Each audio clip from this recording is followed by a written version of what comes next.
একেবারে গোড়ার জায়গায় তারা ফিরে যেতে চান, যাতে করে তারা আসলে সংস্কারগুলো না করতে হয় তাদেরকে।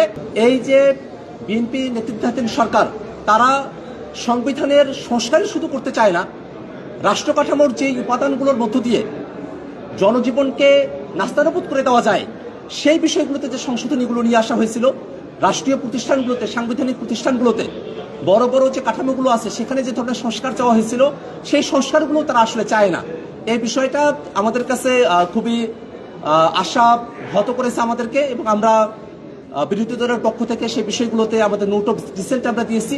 আমরা এই বিষয়গুলোতে এখনো যেহেতু পুরোপুরি সিদ্ধান্ত গৃহীত হয় নাই, শুধুমাত্র রিপোর্ট এখানে উপস্থাপিত হয়েছে এবং সময় খুবই অল্প। আগামী 9 তারিখের মধ্যেই এই অধ্যাদেশগুলোর ব্যাপারে একটা সুরাহায় আসতে হবে।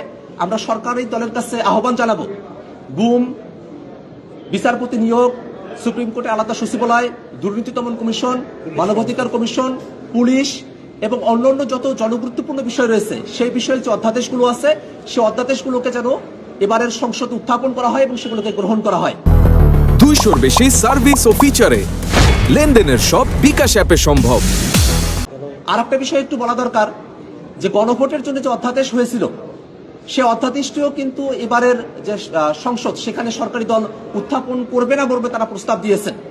তাদের পক্ষ থেকে এক ধরনের যুক্তি এটা থাকতেই পারে যে গণভোটের যে আইনটা ছিল সে আইনের সিদ্ধান্ত অনুযায়ী 12ই ফেব্রুয়ারিতে গণভোট অনুষ্ঠিত হয়েছে, নতুন করে হয়তো সেই গণভোটের অধ্যাদেশটিকে এই সংসদে পাশ করানোর আর প্রয়োজনীয়তা নাই, এই ধরনের যুক্তি তাদের পক্ষ থেকে থাকতে পারে। কিন্তু এই যুক্তিতে তাদের এক ধরনের অসৎ উদ্দেশ্য আমরা খেয়াল করি। কারণ একই তো এই সংসদের এই দিনের কার্যক্রমগুলোতে আমরা একটা বিষয় খেয়াল করে দেখেছি যে সংস্কার সম্পূর্ণ করার জন্য যে 5টি ধাপ রয়েছে, জুলাই সনদ বাস্তবায়নের জন্য যে আদেশ, অধ্যাদেশ, গণভোট এবং সংবিধান সংস্কার যে পরিষদ, এই 5টা ধাপের মাঝে বিএনপি এবং তাদের যারা নেতাকর্মীরা আছেন তারা জুলাই সনদ বাস্তবায়ন আদেশ, অধ্যাদেশ, গণভোট এবং সংবিধান সংস্কার পরিষদ, এই 4টা ধাপ এবং এই 4টা শব্দ তারা উচ্চারণই করতে চান না। তারা শুধুমাত্র জুলাই সনদের কথা বলেন এবং সেই জুলাই সনদ হচ্ছে জুলাই সনদ উইথ নোট অফ ডিসেন্ট।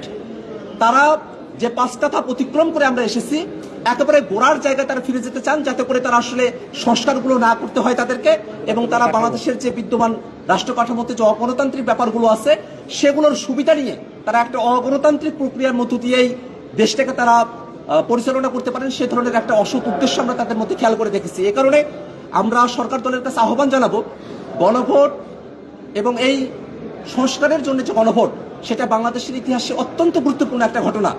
সেই ঘটনাটিকে আমরা সম্মান জানিয়ে হলেও গণভোট যে অধ্যাদেশ সেটাকে সংসদে উত্থাপন করা হোক এবং সকলের সম্মতির ভিত্তিতে গণভোট অধ্যাদেশটিকে সংসদে উত্থাপন করে সেটাকে গ্রহণ করার মধ্য দিয়ে বাংলাদেশের জনগণের যে রায়, সে রায়ের প্রতি একটা সম্মান প্রদর্শন করার জন্য আমরা সরকারি দলের কাছে বিনীতভাবে আহ্বান জানাচ্ছি।